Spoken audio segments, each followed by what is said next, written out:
Hello, and welcome to the Walrus Talks at Home, Aging and Belonging, presented by the Belonging Forum. I'm Jennifer Hullett. I am the Executive Director of the Walrus. I'm also your host and moderator this evening. We are thrilled to be joining you online, bringing people together across the country and beyond, live in conversation. I'd like to start by acknowledging the land that I'm on in downtown Toronto, Ontario, Toronto. A land acknowledgement helps us recognize history, thinking about how it informs where we are now and what changes can be made going forward in a commitment to reconciliation. Our offices at the Walrus, and also where I am right now, are located within the bounds of Treaty 13, signed with the Mississaugas of the Credit. This land is also the traditional territory of the Anishinaabe, the Haudenosaunee, and the Wendat peoples. Today, Toronto is home to many diverse First Nations, Inuit, and Métis peoples. At the Walrus, we're honored to carry on and contribute to a tradition of storytelling. And we encourage you to reflect on the land that you're on, wherever you're joining us from today, tonight. As part of the ongoing work of reconciliation, we encourage you to read or review the 94 calls to action recommended by the Truth and Reconciliation Commission. A bit about the Walrus. The Walrus is Canada's conversation. We cover stories across this great land known as Canada to offer a deeper understanding of who we are for those inside and outside the country. This year, from tariffs to taunts of becoming the 51st state to tariffs again, Canada is the conversation, and the country is standing strong. We are responding to this moment with facts, analysis, and even some humor, which is the Canadian way. You can find our work online at thewalrus.ca and print on newsstands or by subscribing to The Walrus. Here we go. Yes, the word sex is on our cover. You could also listen to our podcasts and listen to our stories online or take parts at events like this one. This work is independent and it is powered by our community of donors, supporters, and partners. So thank you to the Belonging Forum for making tonight's talks possible. To start tonight's conversation, please welcome Kim Samuel, founder and chief architect of the Belonging Forum. Hi, Kim. Hi, Jen, and good evening, everyone. Thank you to Jen and to the Walrus for hosting us all tonight, and to the Walrus for being a wonderful partner in the movement to build belonging as we curate this important series of conversations. I'm really excited to hear from tonight's speakers, but first allow me to offer a few brief thoughts to kick us off. This topic, how to build belonging as we age, is quite personal for me. Many years ago, my father suffered a traumatic brain injury and fell in coma.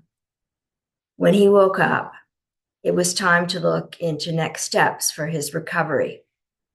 Insurance refused to pay for any type of rehabilitation because he was 65 years old. In their words, he had reached his sundown years. It was devastating for us on a personal level, but it also shone a very bright light on a harsh truth in our society. Throughout our systems and institutions, we constantly devalue older people. Stories of systemic abuse and neglect are everywhere. Think back just a few years ago to the pandemic and the horrors taking place in long-term care facilities. We see ageism in the workplace, across the healthcare system, among caregivers, and within our communities. For many people, it's not easy getting older. You may be dealing with the death of a spouse, health challenges, or loss of identity in retirement, or on the flip side, in many cases, the inability to retire at all due to poverty. And so it becomes imperative on all of us to figure out how we can work together to build belonging for everyone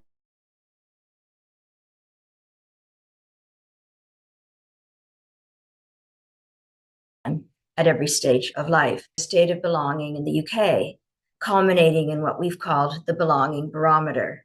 We also did a pilot here in Canada a few months ago, and we'll be running a full barometer in this country shortly. From our research so far, we've gathered some really interesting insights in terms of where and how people experience belonging. And some of the most interesting data is around older people. For example, in our UK research, we learned that 1 in 3 older people feel like they don't belong in their local community. They also feel overlooked by those in positions of power, with just 6% believing the government considers their needs. There are, of course, many avenues where belonging must be strengthened. But our recent Canadian data gives us some ideas. For example, older Canadians 65 and up are significantly more likely than younger adults to say that it's important to regularly stay in touch with family members who live elsewhere, 69 versus 38%. This indicates that the belonging we experience from regular contact with family only becomes more important as we age. So let's encourage stronger bonds that bridge distance. Our results also found that older Canadians are more likely than younger groups to describe their identity as multidimensional, citing a wide range of influences. This was particularly so among men. Noting this, we should consider more avenues for older people to tap into and connect with different identities, whether we're talking about gender, age, faith, political beliefs, disability, sexual orientation, or ethnicity. To close, let me say this. Aging can be difficult for many reasons, but it can also be beautiful and joyous with the right supports in place. By asking the right questions and having conversations like this one, we can spotlight programs and policies that move the dial, changing not just systems, but lives. Thank you again to our amazing Walrus Talkers tonight and to everyone watching at home. I'll leave it at that. Thank you. Thank you, Kim. And I have to say, so much of what I personally know about this issue and belonging as it relates to aging is the work of the Belonging Forum and taking part in your symposium. So thank you for always making this a big part of the work you and the organization are doing on belonging. Thanks, back to you. With the Walrus Talks at home, each speaker will give their talk one after the other live, and this is followed by a moderated Q&A session with our talkers and you, the audience at home. So feel free to submit questions at any point in the comments section. When you post your question, let us know where you're joining us from. Some people have already done that in chat, so hello and welcome. We also encourage you to share this conversation. You could take a picture of the screen or where you're watching from, any of your favorite quotes or takeaways, tag us at The Walrus on social media, and feel free to use our hashtag Walrus Talks. Tonight, we'll be hearing from Dr. Rose Joudi, Senior Advisor, Gender Equity, Diversity and Inclusion, HelpAge Canada. Dr. Olive Bryanton, Researcher and Advocate for Older People. Dr. Nell Wieman, Chief Medical Officer, First Nations Health Authority, and André Picard, Health Columnist with the Globe and Mail. Thanks again for joining us. We're going to start things with Dr. Rose Joudi. Welcome, Rose. Thank you so much. My name is Dr. Rose Joudi, and I'm a Senior Advisor on Gender Equity, Diversity and Inclusion at HelpAge Canada. I'd like to really start off by thanking you all for being here. And I really take great joy in being surrounded by older adults within my family, community, friends, and network. And it's really their stories and their experiences that really inspire me, as well as seeing myself as a future adult now that I turned 47 last week. So I really selfishly say these things for my future self. But I also want to share this as a gentle reminder for people who are already on that journey and stage in their lives. 2 of my closest friends are 89 and 96, and together we actually have a combined age of 230 years of lived experience between us. That really reminds me that aging isn't just something that happens to older people. I think what we are seeing now is aging has been wrongfully associated with older people, though in itself, aging is actually a lifespan process. The fact is that we're actually aging right now, and the negative meaning around aging is really a product of some of these ageist narratives that frame older adulthood as the end of usefulness and value. Aging is something we all do. And in fact, we're all doing it right now because it's not static. It's a lifelong process of changing, learning, and becoming. So the word really has taken on a different, I guess, spectrum. It's ageism and not reality. And because we're all aging, about thinking about what we've gained throughout our lives, I think about the clarity, the experience, and the patience, a deeper understanding of what really matters. And what matters most at any age is belonging. So when I think about the topic of belonging, I think about it really as a fundamental human need to feel accepted, to feel seen, valued, and connected to others, the people who are important around us, and to our communities. What I find myself as someone who was born in the Middle East, I was raised in a culture where our older adults really always had value, and they always had input. They were always the individuals that we went to when we were wanting some clarity and guidance. And that sense of connection and added value I found in our community gives older adults that sense of connectedness. And with belonging, it's actually a mutual acceptance of us seeking support from older adults, and also them acquiring that support and stability and acceptance from us as communities. And what I wanted to also share is that as we grow older, that sense of belonging can actually deepen. We have stories. Our older adults in our communities have lessons and strengths that only can be a result and a product of time. And what I'm finding is that the more we are accepting of the importance of adding that voice of older adults, it keeps us connected and it gives people purpose. And I think together we can actually see that communities become stronger when older adults have that sense of connection and aren't segregated due to age. So belonging actually ties closely to something that you probably all hear of, which is purpose. Purpose isn't really something that is a title or a grand project. When I ask my older adults around us, I always wonder about what gets them out of bed. Purpose actually does grow naturally from belonging. When people feel that they're connected and valued and supported, it gives them a reason to get out of bed. It could show up in small things, checking in, sharing wisdom, sharing insight, seeking guidance, or simply sometimes just being present. And so what I find is that thinking about my friends who are 89 and 96, it could be something as small as, when I ask them what gets you out of bed, it's usually, we joke about how on Saturdays I go and pick them up for a coffee. And sometimes we drive around the city of Calgary aimlessly. Other times there's a specific destination that's connected to a memory that they have and they want to revisit it. Naturally, they're not driving right now. So that disconnect sometimes with the world outside the walls of the community that they live in sometimes can be very lonely. And that sense of belonging and purpose is also connected to joy. And so when I say to them, what gets you out of bed? What they think of is what gets them excited about the world. And joy sometimes isn't something that's very loud. It could be something very simple in their routines, in their conversations. It could be a pet that relies on them or a person that is waiting for them. So older adults, and how I see it, can contribute to our communities in immense ways through care, through guidance, through leadership, through lived experience, through the stories that they share. And I'm not just saying this as some words that we hear over and over again in textbooks. I really, truly feel it and see the importance of it.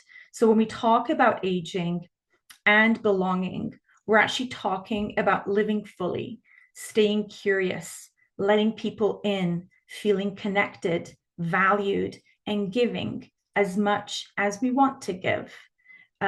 Growing older shouldn't shrink our world.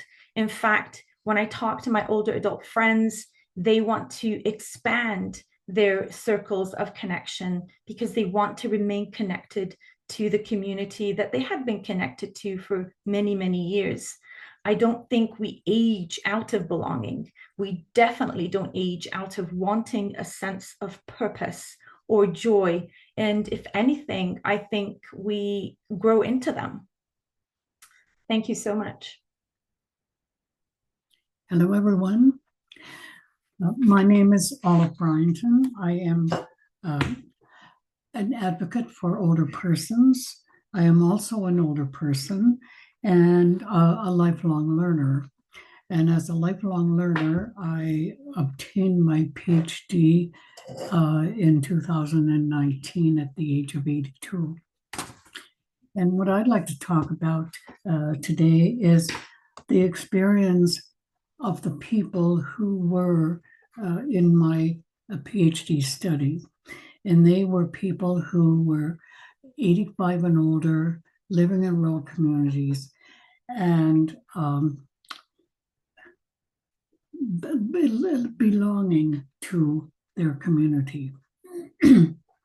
Although my research didn't focus on belonging, my questions about what supported their ability to age in place or in their place of choice reveal the importance of belonging and being seen as an integral part of their community. So what I learned was from the older people who were the experts. They are the people who were actually living the experience. So, for example, one of my participants was in her 90s and was quite limited in her ability to be an essential part of her community. But because she was the oldest person in her church congregation, anytime there was something special happening within the church, she was always invited to be there to greet the guests. So she was seen as a very important person. She also had other ways of being involved in a community. And one of them was her creativity. And that creativity was for every child born in the community, she made a quilt for them. She was also a historian, and she created scrapbooks about the history of their local seniors group. Another participant was also, she had a significant frailty, and she could not easily get out and about. And her solution was to invite everyone to come to her house. So when anytime there was a card game going on or a meeting, they lived in a small rural community, so she could invite them to her house. She also loved to cook, so she always had nice cookies to share with her friends. And her family always made sure she got out to political meetings and to church. Another lady in her 90s was still cutting her own grass with a John Deere ride-on tractor. She had been keeping a diary from the time her son was born, and he was in his late 50s.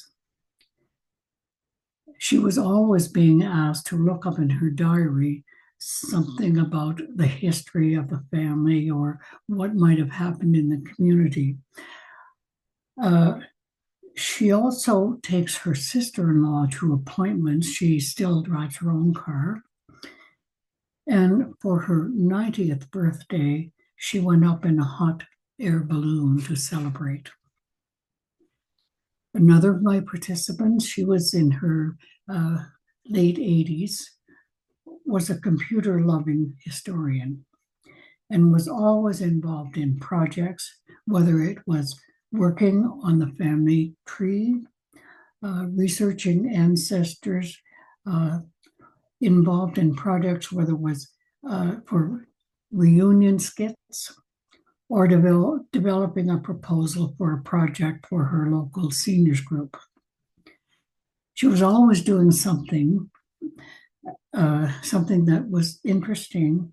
And while being part of my study, she took up Swedish embroidery and said it kept her mind occupied while she was watching TV, and states that it prevented her from thinking about the goodies in the fridge. This retired teacher is always open to new experiences, and her latest was having her DNA done, which she said was exciting and a real learning experience. Another mover and shaker was also in her late 80s, still very active and involved in several organizations. And in spite of needing a hip replacement, this woman was also a caregiver for her husband, who was in a wheelchair.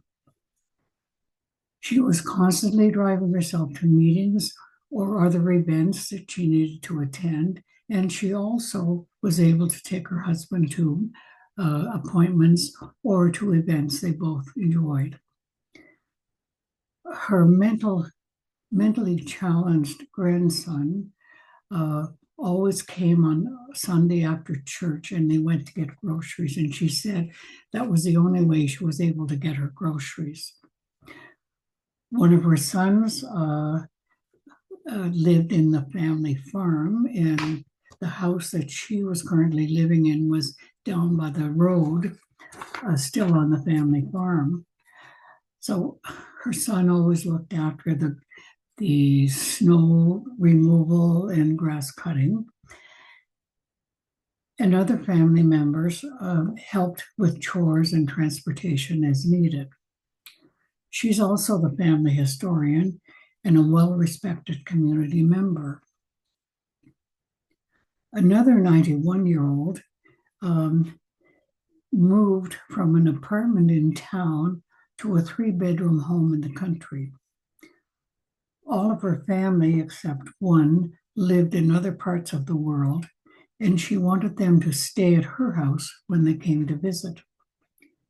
She was a connector and was always taking her friends to events, as well as taking herself to appointments. She was involved in several local groups, including the Women's Institute. This lady had 4 husbands, and it was her 3rd husband who was the love of her life. Another of my participants was artistic and lived in subsidized housing. It was a small rural housing unit, 6 apartments, and what was unusual about this, she was the only female living in the building. The other 5 were male. She was also the only one with a car, so she became the paid taxi. This lady was also an artist, and during her time in my study, she had an art exhibition of her work. She also played the piano and was paid to play the piano in one of the local churches. All of these women were respected members of their community, were valued for the work they continued to do, and they were involved in all generations. They did not let ageism stifle their creativity. This goes to show that no matter what age or no matter what your health condition, there are still ways you can be involved in your community. Thank you. Good evening, everybody. My name is Nell Wieman, and I am originally from Mishipiwitik First Nation, which is in Treaty 5 territory, part of the Anishinaabe Nation. And I'm joining you this evening from the traditional, ancestral, and unceded homelands of the Coast Salish people, including the Musqueam, Squamish, and Tsleil-Waututh Nations. I'm honored to serve as the Chief Medical Officer at the First Nations Health Authority. And I also am going to share my perspectives this evening on belonging and aging from my perspective as a psychiatrist by training, and all of the different work that I've been involved in over the course of my career, clinical and as an advocate for the health system in different regions of this country where I've been so privileged to work. So one of the things I think for us as First Nations people that's important to know is our elders, we really value our elders. And every generation in a family or a community has roles to play that are important. And elders want to remain at home for as long as possible, and they want to remain in their communities. They have strong ties to their immediate families, extended families, and communities. They would like to continue to participate in cultural activities, ceremony. And one of the things I have heard elders mention is they really feel that having access to traditional foods in many cases is very important to them. So that if they leave the community for any reason, that this can disrupt all of those connections, both physical, emotional, spiritual, and mental. So communities themselves also want people and elders to remain in their communities. And I think it's important for me at this point to clarify that, there are First Nations people, for example, who live in larger urban settings, but where I work now in the province of BC, there are many rural, remote, and isolated communities. And so this is partly the perspective that I'm speaking of. So elders want to remain in their communities, but conversely, communities would like to keep their elders at home and in their community, especially for the younger generation. The elders are a source of cultural teachings and ancestral knowledge. And when elders are forced for any reason to leave the community, so for example, if their medical needs, physical needs become such that they need to enter into more assisted living or long-term care facilities, in general, those facilities aren't available in communities. I'm only aware of a very few number of long-term care facilities that exist in First Nations communities across the country. And so that source of sort of passing down knowledge from elder to younger person, the people who will eventually grow up to be elders themselves, is lost. The other thing around placement or having to move out of your community in order to seek more services or assisted living or long-term care, placement in these situations is not ideal as well. Elders mention, for example, feeling very isolated, having fewer visits. Transportation costs between a rural or remote community to a larger urban center is actually quite expensive and prohibitive for some families. But probably when we're talking about aging and belonging, one of the most important factors is that loss of connection. The other thing I will mention is that elders are sometimes reluctant to seek medical services or more intensive forms of support because of widespread systemic racism and a lack of cultural safety in those services. And we know here in BC from the In Plain Sight report that racism is widespread in our health and social service system. The other thing I'll just briefly mention is sometimes there are language barriers involved. So some of our elders speak their language as their first and only language or have limited grasp of English.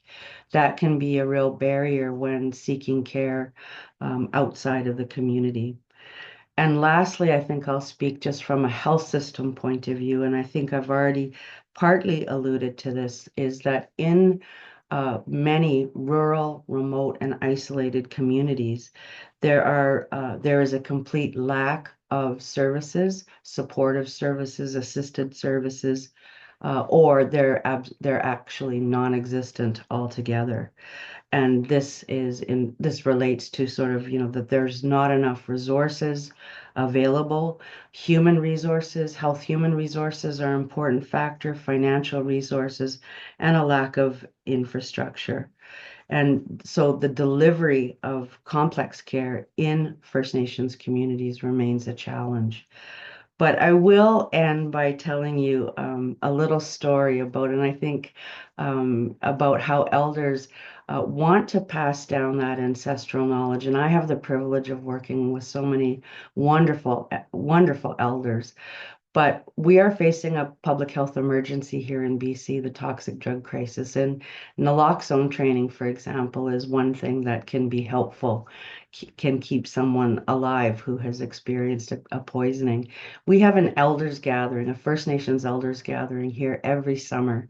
And for the last 2 summers, they have asked specifically to be trained in this life-saving harm reduction technique. And I just think that's a way of showing the sort of back and forth intergenerational caring that happens, that the elders are literally caring for younger people, and younger people look up to elders for that cultural continuity.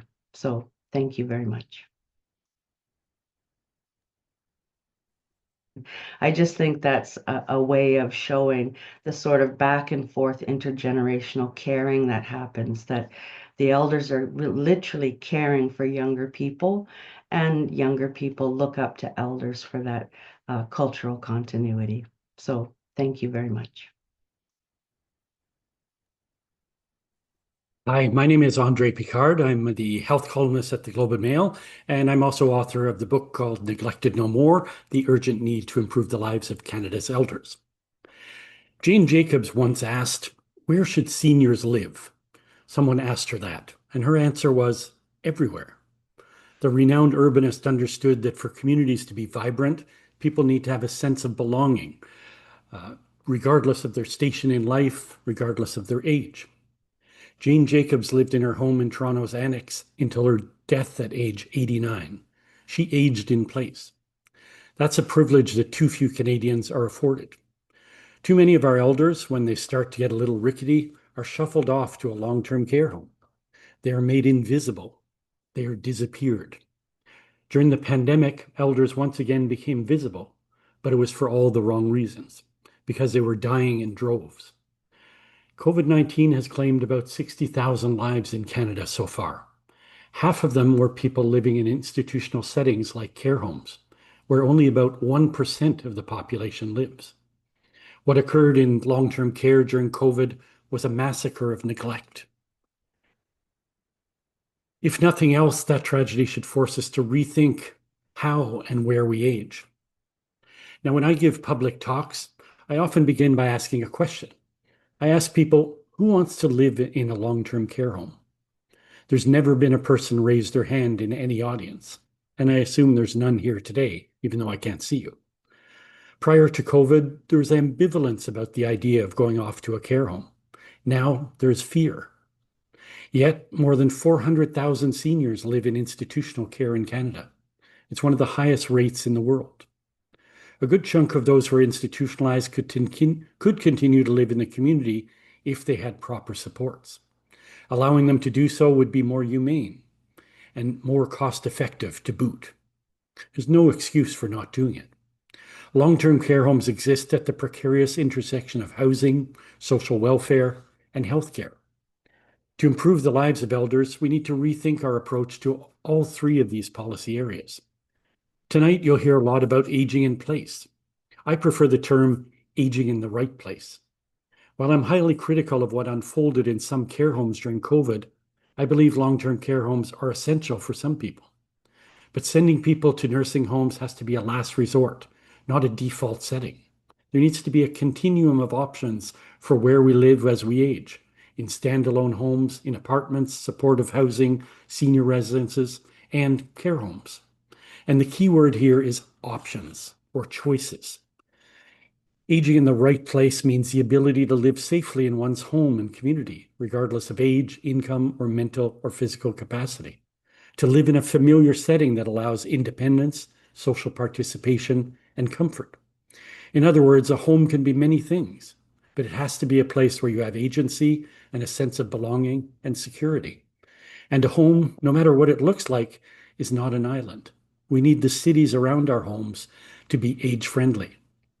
Seniors capable of living independently in the community are often driven out of their homes by seemingly small nuisances: stairs, icy sidewalks, poor transit, an inability to cross the street because the light changes too quickly. These little things matter. If, as Jane Jacobs said, seniors should live everywhere, then everywhere must be accessible and welcoming to them. We need more attractive places to live as we age. For example, Canada is sorely lacking in supportive housing, where they bring enough health and social supports to your door that you can age in place safely. Before closing, I want to come back to the topic of long-term care homes. They are sometimes the right place to age. They're safer, but they still have to be homes, not institutions. In Canada, our care homes far too often look and feel and smell like prisons. In Denmark, I visited care homes that actually looked like homes with a dozen or so residents. These homes were always paired with schools and daycares, so seniors could interact with younger people in the community every day. These homes invest in rehab and re-enablement so people can continue to function.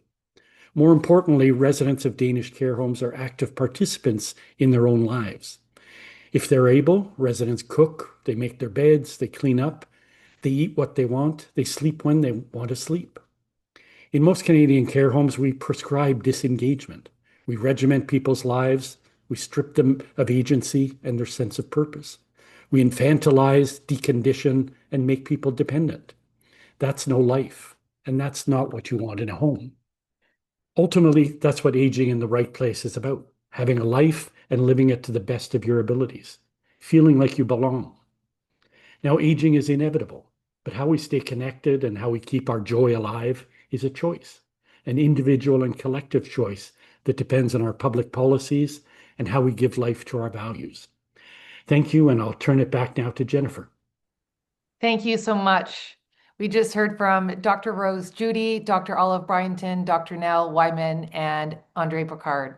All right, we're excited to open this up and get into things. To our audience at home, let us know where you're joining us from today. Okay, thank you for filling this out. We have audience members registered from all over. This includes Brampton. Hello, Victoria, Strathmore, Powell River, Brandon, Digby, Stratford, Montreal, Regina. We also have people locking in from all over the world. Hello to people who are registered in Budapest, Pretoria, Johannesburg, Tokyo, Mexico City, and Florence. I love it. That's incredible. A reminder, if you have a question for the Q&A portion that's going to start shortly, please pop that question into the chat. I'm now going to welcome back our talkers for our interactive Q&A session. Just turn on your video, and I have a few questions to get us into things. Starting with Rose. Rose, you highlighted that we're all aging, as well that ageism is strong. I will say, I try to avoid complaining about getting older because I notice a lot of people say, I'm old and out of touch, or I'm old and tired. No, I may be old and tired, but I don't think you have to frame it that way, right? You can be young and tired, you can have a long day and be tired. Is this helpful? What else can we do to really shift how we talk about aging, which is something we're all doing all the time? That's a brilliant question. And I think what we're probably not doing well in society is portraying growing older as a natural and universal experience. And I think that's why even the term aging itself, when we talk about the word aging, we really usually immediately associated with older people. Yet, if you really break it down, and as a professor of psychology, I would always explain to my students that aging is a lifespan process. It's the mere fact that we're all alive actually means that we're all aging as well. And I think what we are needing to be better at is to have, sometimes really it is more of that realistic but positive perception of growing older. If you have communities that look at growing older as something that is universal and respected and honored, and that older people have value and continue to have value and are not segregated, it would change the mindset of people and how they foresee themselves in the future. I make sure to point that out to some of my younger students, is that if you think about yourself in a negative way, you will almost anticipate these negative things from happening. I don't want to paint growing older in an unrealistic, highly optimistic brush, but I think there's something about the perception and the way that we think about our growing older years. And in fact, there was a research that said that came out that said people who have more positive outlook about growing older tend to live 7.5 years longer than people who have a negative and more pessimistic about aging and growing older. Wow, that's incredible. I have an audience question from Dora. This is for you, Olive. I love the stories of rural people shared by Dr. Bryanton, wondering how what she discovered would or could be experienced in the city, especially as families nowadays in urban settings are often living in various places. Yeah, any insights or thoughts on that? Well, I think it's really important that older people have friends of all ages. We should be talking about interdependence, not independence. We've always been interdependent, so we depend on friends, neighbors, family when they're around.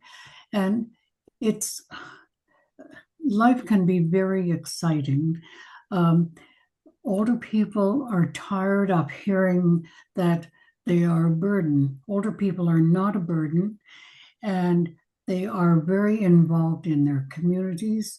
And I think even people living in urban communities are very involved. I have friends who live in the cities, and they are equally as involved, but just in a different way. The neighborhood is different, but there are neighborhoods, and they're involved with all ages, and they are involved in making sure that their communities are vibrant, alive, and are working toward making it a place for all ages, regardless of where they are.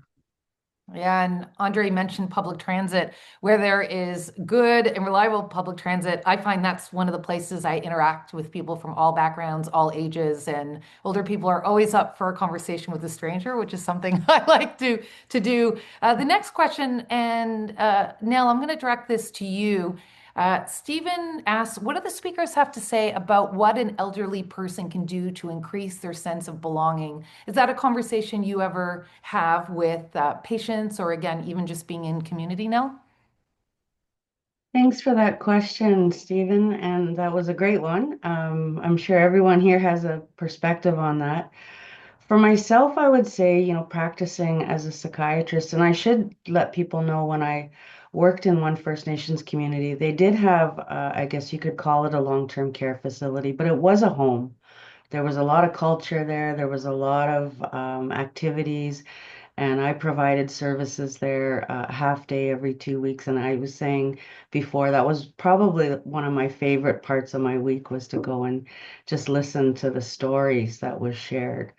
So I think probably my first response would be, um, and this might sound, I don't mean it to sound too lighthearted, but it's really hard to read people's minds. People have to feel free in order to say what they're feeling. So if they're not feeling like they're belonging, then we need to make the situation comfortable enough for them to feel forward and to speak and come forward with what's on their mind. So, how do you increase someone's feeling of belonging? I think you have to even just start by having an initial conversation about where they're at and just use gentle, sort of questions around uh, things that you can do. And it's like maybe Dr. Rose said is, taking a person out for a coffee or taking them, in a different situation and having that, establishing that connection, that relationship with them. I think that's one way, at least as a starting point. I think if we don't allow someone to share how they feel and they don't feel able to share what they're thinking, we can't read that person's mind and know what they possibly think. We might just assume, oh, they're feeling great and they're just doing, they're doing really well when really, in fact, they're not. I think that's where also deep active listening helps. If someone says something, tell me more rather than judgment. Would any of the other speakers like to jump in on that in terms of what an elderly person can do to increase their sense of belonging? And I'll add the people around them. I'll just add just a tidbit, I guess. I think it really does require a reciprocal relationship between the older person and the communities that they belong to. Just as Olive was saying, I think that intergenerational connection is really important.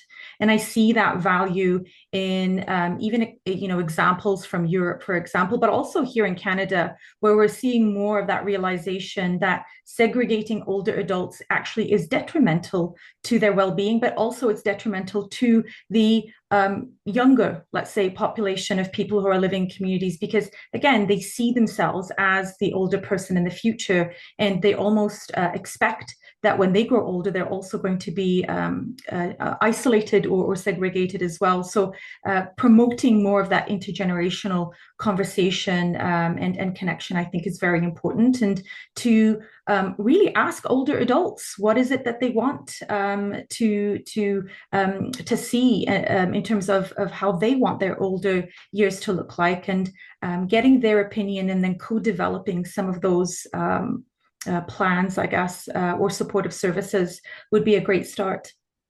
André, I have a two-for, which is a two-for-one question. So Josh asks, how does Canada compare with other advanced countries in terms of inclusivity for the elderly? And then Peter asks you specifically, what is the best way to persuade our politicians that a Danish approach would be more helpful and supportive? And it looks actually a couple people have asked that question. So yeah, how do we compare? And then if the Danish approach is the way to go, how do we persuade Canadian politicians? Yeah, I think the short answer is we compare poorly. We have a very high rate of institutionalization.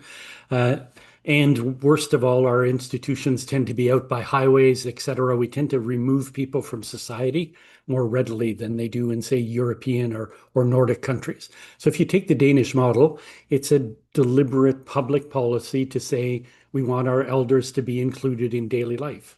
So you have to actually have the philosophy. And then once you have a philosophy, then you have policies to put it in place. So little things like when there's a care home, it's attached to a daycare or a school. So, as Dr. Olive said, old people don't want to just talk to old people. They want to interact with younger people. They want to be, alive and part of their communities. So it has to be policies in place, and we have to want to do it. Now, the question always becomes, why can't we have Danish care homes? Isn't it more expensive? And in the end, they asked, how do you influence politicians? I think I always say when you want to advocate, you have to speak the language of the person whose mind you want to change. And in politics, the language is money. So I think you make the economic argument that why are Danes much healthier? Well, because they're integrated into society. They take their social programs seriously, and they have a lot fewer older people in hospital. So it's not more expensive on the whole. Very few people go into care homes and they get very good care, but they do lots of community care. And we know from research all over the world that that's much cheaper and more cost effective and more humane and more appreciated. So there's no downside to doing this differently. Hey, I have a couple questions and notes for Dr. Olive Bryanton. Jeffrey writes, you're an inspiration, getting a PhD at 82, +1 to that. And then Peter asked something about gender. Why are so many of the older seniors who've been discussed inordinately women? What does the research show? Is there perhaps evidence that indicates a male adult's lack of social connections somehow over many decades affects our health and therefore our longevity on this planet? So perhaps you can tell us a bit about your research. Did you just speak to women or did it also overlap with men in your community, Olive? Well, my research was with older women only, and I've had older men say, why weren't men included? I had to narrow my question down so I could actually complete my PhD in a reasonable period of time. I think the very important thing is in our community, our senior center is beside the university. So there's lots of opportunities for young people to connect with the older people. I'm on 2 or 3 different committees that is all ages. And one of them is looking at ageism and how can we as a community uh, combat ageism. And we have students, we have older people. Actually, it's older people who are taking the lead in this particular network. I think we have to work together. We are together in this. We have to work together to make changes. And by learning from each other and coming from different perspectives, we know that one size does not fit all. So we have to start looking at what's going to work for everybody in our community. I think one of the things that younger people are learning from older people is the resilience that older people have and also the coping skills they have. What older people are learning from younger people are some of the newer ideas and also the enthusiasm of younger people. So I think we have to create a society that has everyone involved, and the solution to problems is everyone being involved in it. Older people love communicating or working with the younger people. Yeah, I like that. So final question and kind of a one word or one line answer to this. We'll go around. I'll ask it to everyone. As we've seen in tonight's discussion, aging is both challenging but also beautiful. What's one thing that gives you hope about how people are reimagining aging and belonging today? And I'd like to start with Rose. I have hope that people are becoming a lot more vocal about what their needs are. And I think that's very important, as Dr. Nell was saying, just talking about what their needs are and what is going on in their mind and having those conversations and feeling safe enough to be able to have those conversations. So I think we're definitely moving forward because of people's realization that if they don't speak up, then it's going to be a bit of a challenge. That's great. So the power of voice. Olive.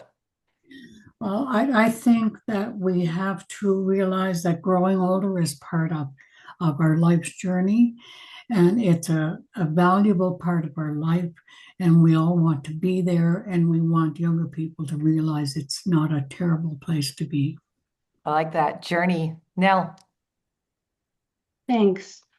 Yeah, I don't necessarily want to have a pan-Indigenous outlook on all of this, but I will say that I think we have our perspective as First Nations people has a lot to offer sort of Western mainstream society, because we see things in circles in a holistic way, and there's spring, summer, fall, and winter, and it's babies, young people, adults, and older people are elders, and they are all connected, and it's a natural progression. And so there's nothing sort of startling about growing older, because that's the role that you're meant to take on at that period in time. So I would just, again, like I said, I don't want to say everybody thinks that, but just share that sort of continuity that some people are maybe more attuned to it than other people. I like that continuity. And André, what's giving you hope? What gives me hope is in my work, I'm lucky enough to interact with a lot of older people in their 90s, hundreds, and Hundreds? Wow. yeah, sure. There are a lot of people out there over 100, and the realization that most people are very healthy at whatever age. We always focus on the disabilities, but we don't focus on how many people have abilities. A musician who's 91 touring with a Dixieland band. I get to talk to people like that, and that's very hopeful. And the last thing I'll say, as a newly minted senior who just entered the senior realm, I've realized that aging is much better than the alternative. So I'm going to enjoy it. Yeah, the key word is the active verb of aging. Excellent. Thank you all. We've reached the end of our Q&A. So I'm going to tell our audience a little bit more about what we have coming up, the Walrus, but one more time in thanks. Thank you, Dr. Rose Joudi, Dr. Olive Bryanton, Dr. Nell Wieman, and André Picard for joining us. We really appreciate all of your insights. To our audience at home, if you enjoyed this virtual event, we have more coming up in the new year. Keep an eye on your inbox. You will receive an email follow-up from the Walrus. And if you'd like to attend future events like this one, or even come out and join us in person across the country, stay in touch with the Walrus by opting in to our free newsletter in that email. We have recorded this video, and thanks to everyone who is so active in chat. If you would like to share this video, look for it in the Walrus Talks video room on our website at thewalrus.ca. Today is Giving Tuesday, or Giving Newsday, as we like to say, for independent journalism. The Walrus is a registered charity, and we celebrate this annual day of charitable giving each and every year. We are excited to share that today, iconic Canadian news anchor Peter Mansbridge, through his Mansbridge Charitable Foundation, is matching $5,000 worth of donations made to the Walrus on Giving Tuesday. That means that one of the most trusted names in Canadian journalism is doubling the impact of your gifts. So if you enjoyed this free event and haven't donated yet to any cause or issue that you care about for Giving Tuesday, this is a great opportunity to do it. Visit thewalrus.ca/support right now, or the few hours that exist left to mark Giving Tuesday. A big thank you again to Kim Samuel and the Belonging Forum for their generous support and partnership in this work. Thank you as well to our annual sponsors, Air Canada, Bullfrog Power, Inspire, RBC, and Rogers. And thank you all for tuning in. We have been aging this entire talk, and it's a beautiful thing. Have a great evening.